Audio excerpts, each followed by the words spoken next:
Magnetic কন্ডাক্টরের সংযোগটা আমি এখন দেখাবো যে ম্যাগনেটিক কন্ডাক্টর কিভাবে সংযোগ দিতে হয়।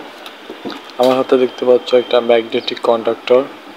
এই ম্যাগনেটিক কন্ডাক্টর মূলত সুইচিং ডিভাইস, এটা হাই ভোল্টেজে কাজ করে এবং 3 ফেজের ক্ষেত্রে এটি ব্যবহার করা হয়। যেমন তুমি 3 ফেজ লাইন দিয়ে একটা মোটর চালাবা, সেই ক্ষেত্রে মোটরের সুইচিং ডিভাইস হিসেবে এই ম্যাগনেটিক কন্ডাক্টর ব্যবহার করা হয়। ম্যাগনেটিক কন্ডাক্টরের 3টা অংশ আছে। এটা হচ্ছে কয়েল, একটা হচ্ছে অক্সিলারি, একটা মেইন টার্মিনাল। এই যে দুইটা হচ্ছে কি কয়েলের পিন। এখানে তোমরা কয়েলের সংযোগ দিলে ম্যাগনেটিক কন্ডাক্টর অন অফ হবে।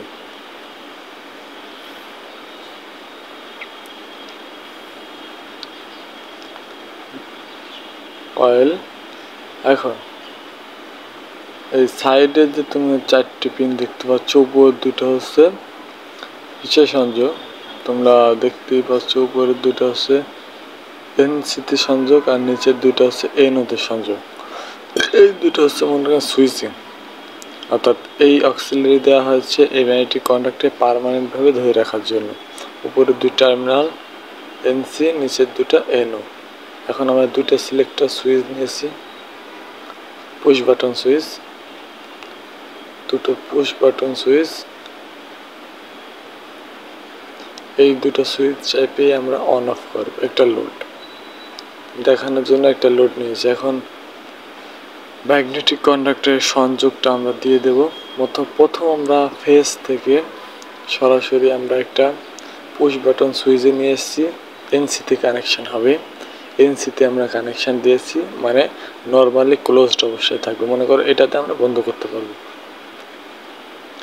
দেওয়ার পর আমরা সরাসরি অক্সিলারির আমরা এনও প্রান্তে সংযোগ দিয়েছি, পুশ বাটন সুইচ থেকে এনও প্রান্তে সংযোগ দিয়েছি এবং এনওর অপর প্রান্ত থেকে আমরা সরাসরি কয়েলের ফেজে নিয়ে গেছি এবং এনওর দুই প্রান্ত থেকে আমরা দুটো তার বের করে অন্য পুশ বাটন সুইচে এনওতে কানেকশন দিয়েছি। আগেরটা ছিল এনসি, এটা হচ্ছে এনও। এই দুটো তার বের করে দুই সাইডে আমরা লেগে দিছি, এনওর দুই পাশে আমরা লাগাই দিছি এবং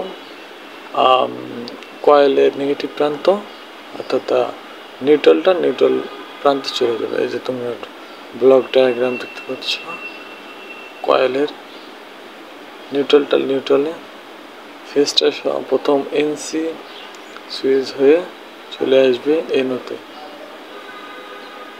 আবার এনও থেকে বের হয়ে চলে যাবে কয়েলে। আর দুই এনওর সাথে প্যারালালে একটা এনসি সুইচ থাকবে। এখন আমরা যেহেতু একটা লোড নিয়ন্ত্রণ করবো অর্থাৎ চালাবো, সেই ক্ষেত্রে আমরা একটা ফেজ সরাসরি আমরা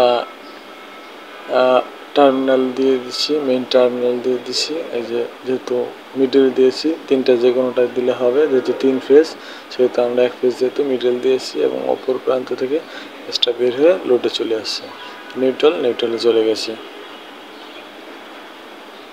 এখন আমরা সাপ্লাই দেব। এখানে সাপ্লাই দেওয়া শেষ।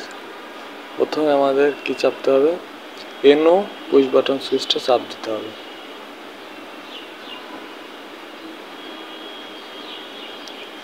এই যে এনও পুশ বাটন সুইচ চাপ দেওয়ার সাথে ম্যাগনেটিক কন্ডাক্টর চালু হয়ে গেছে এবং লোডটা চালাচ্ছে। এখন আমরা অপর এনসি পুশ বাটন সুইচটা চাপ দেওয়ার সাথে সাথে বন্ধ হয়ে যাবে। দেখো বন্ধ হয়ে গেছে। এনওটা চাপ দেওয়ার সাথে সাথে অন হয়ে গেছে, এনসিটা চাপ দেওয়ার সাথে সাথে অফ।